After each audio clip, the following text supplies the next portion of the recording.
Could the Pittsburgh Steelers not go quarterback early in this year's NFL draft? Now, that's the claim from Chad Reuter of NFL.com. He says the Steelers are about a year away from spending another premium pick on a quarterback.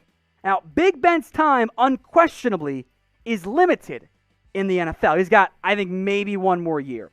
And Pittsburgh has, on their roster at least, Mason Rudolph and Dwayne Haskins. Is Haskins ever going to be a piece? I don't know, maybe. Maybe not. It's possible, I guess. At this point, I'm kind of not as sold on him as it relates to being an NFL quarterback. But the Steelers, from my viewpoint, are going all in for one more year with Big Ben. And if that's the case, not getting a quarterback early, maybe you don't draft one at all. Because outside the top five, the Lance, Fields, Lawrence, Wilson, Mac Jones grouping, not ordered by the way, you got Davis Mills, Kyle Trask, Kellen Mond, Jamie Newman, and I just don't think any of those guys are going to be actual NFL good starting quarterbacks. I think Davis Mills has some decent flashes, but I don't think his arm is as good as people say it is. Trask doesn't have the arm or the athletic ability. Kellen Mond, Jamie Newman are athletic and have strong arms, but they're not accurate. So for Pittsburgh, if you're not getting one of the top five, don't bother. Invest your limited draft capital in positions that can help you win now and help you try to win with Big Ben, who looks kind of washed up at this point anyway. But what do you think they're going to do, everyone watching right now? Make your predictions for me in the comments section. So draft a quarterback early. Will the Steelers do it? Get your votes in for me. Type in Y for yes, or you can type in N for no. Will Pittsburgh go quarterback early in this year's NFL draft? Pittsburgh Steelers rumors coming at you guys here. I am Tom Downey of Chat Sports, and Todd McShay just put out his latest 2-round mock draft. Let's break it down. Najee Harris was the pick at number 24 overall, which was, it's interesting. The pure player, like talent-wise, is worth around the top 25 pick. I don't have any issues with that. And Harris would help the offense in terms of being more balanced. And Harris being a key part of a more ground-focused running attack does make sense. Of course, there is a discussion around the value of how early do you take a back. The guy we saw in 2020, that's Najee Harris, mind you, was substantially better than the guy we saw 2019. More involved in the passing game, more explosive on the ground game. Harris was going to be maybe a round 3 at the earliest pick if he come out last year.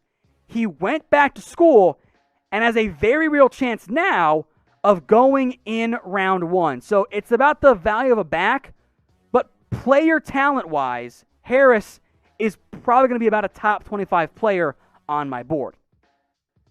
Now, the second round pick for the Steelers, I adore. Landon Dickerson. Even with the injury concerns, which are very valid for Dickerson, he is my number 1 interior offensive guard, not named Elijah Vera Tucker, who's kind of a guard tackle hybrid there. In late round 2, awesome pick. Incredible value. He fills a pretty big hole at the center position.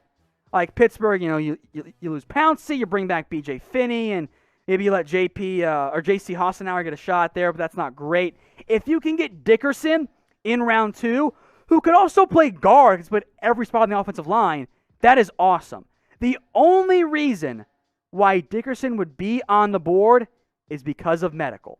And the medical stuff is a major red flag for the former FSU turned Alabama product, where coming off the torn ACL that he suffered in the SEC championship game, he had a bunch of injuries early in his career. He played in only 13 of 38 games, 2016, 2018. At Bama, he broke out, though. Older prospect, but he was fantastic. These numbers coming to us from Pro Football Focus, 1 sack, 2 hits, 2 hurries, a great run grade. He is an awesome football player. It just comes down to the medical side of it. So if he slides, there's going to be options there. Like there's going to be a great pick for the Pittsburgh Steelers. So from that mindset, if he's there in round 2, in a heartbeat, I take him. If, of course, you trust the medical side of it. So what I want you guys now to do is grade the Steelers 2-round mock draft from Todd McShay. A, B, C, D, or F. Grade it for me in the comments section. What do you give what McShay did in this mock? A simple A, B, C, D, or an F if you feel like being a hater are good. Some quick training camp notes I wanted to dive into here coming over from our good friend Peter King. And this is interesting to me. He reports the NFL is looking to make the start of training camp into a key event for the league. Remember, you have the NFL draft, right, in late April. The scouting combine in February. NFL free agency in March. All the months have something big there. Not so much when we get to July. So the NFL is at least considering taking this approach.